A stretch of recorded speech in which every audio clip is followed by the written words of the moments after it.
വാട്സപ്പിൻ്റെ വരാൻ പോകുന്ന കാര്യങ്ങൾ അതായത് വരാൻ പോകുന്ന ഫീച്ചേഴ്സ്. ഒന്നാമത്തെന്ന് പറഞ്ഞു കഴിഞ്ഞാൽ, നിങ്ങൾക്ക് വാട്സപ്പ് വെബ് ഉപയോഗിക്കുന്നവരാണെന്നുണ്ടെങ്കിൽ, അതായത് വാട്സപ്പ് വെബിലുള്ള പ്രശ്നം എന്ന് വെച്ചാൽ, നമ്മൾ വാട്സപ്പ് വെബ് ഓണാക്കി കഴിഞ്ഞാൽ നമ്മുടെ ചാറ്റുകളും പരിപാടികളൊക്കെ ചുറ്റും ഇരിക്കുന്നവരൊക്കെ പെട്ടെന്ന് കാണും.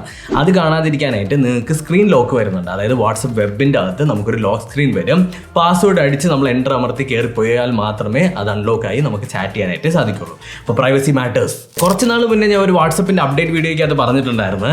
അതായത് നമുക്ക് സ്റ്റാറ്റസിൻ്റെ അകത്ത് വോയിസ് ഇടാനായിട്ട് പറ്റും. ഇനി തൊട്ട് സ്റ്റാറ്റസിൽ നമുക്ക് വോയിസ് ഇടാം. ഇനി എത്രയോ ആളുകളുടെ വളരെ അടിപൊളിയായിട്ടുള്ള പാട്ടുകൾ നമുക്ക് കേൾക്കാമെന്നറിയാമോ?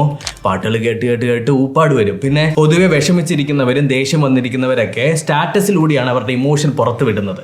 ഇനി പച്ചത്തെറിയും കുറച്ച് ശോകാവസ്ഥയും കരച്ചിലൊക്കെ കേൾക്കാനായിട്ട് സാധിക്കും.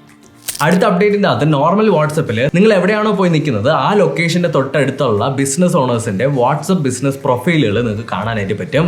അപ്പോൾ നിങ്ങൾ സേവ് ചെയ്യാതെ തന്നെ നിങ്ങൾക്ക് പുതിയ ബിസിനസ്സുകളും അല്ലെങ്കിൽ പുതിയ ഷോപ്പുകളോ സർവീസോ എല്ലാം പ്രൊവൈഡ് ചെയ്യുന്ന ആളുകളെ കണ്ടുപിടിക്കാനായിട്ട് പറ്റും.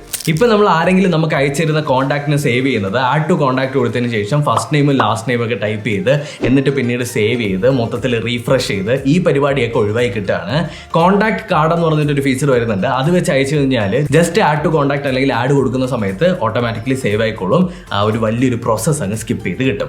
ഇനി ഏറ്റവും ഫൈനൽ ആയിട്ടുള്ള ഫീച്ചർ എന്ന് പറയുന്നത്, നമ്മുടെ ഇൻസ്റ്റഗ്രാമിൻ്റെ അകത്ത് ഒരു മണിച്ചിഹ്നം കാണാൻ പറ്റും. അതായത് നമ്മൾ ഏതെങ്കിലും പ്രൊഫൈൽ എടുത്തു കഴിഞ്ഞാൽ സ്റ്റോറി മാത്രം കാണണമെങ്കിൽ അത് എനേബിൾ ചെയ്ത് വെക്കാം. മെസ്സേജ് മാത്രം വേണമെന്നുണ്ടെങ്കിൽ അങ്ങനെ എനേബിൾ ചെയ്ത് വെക്കാം.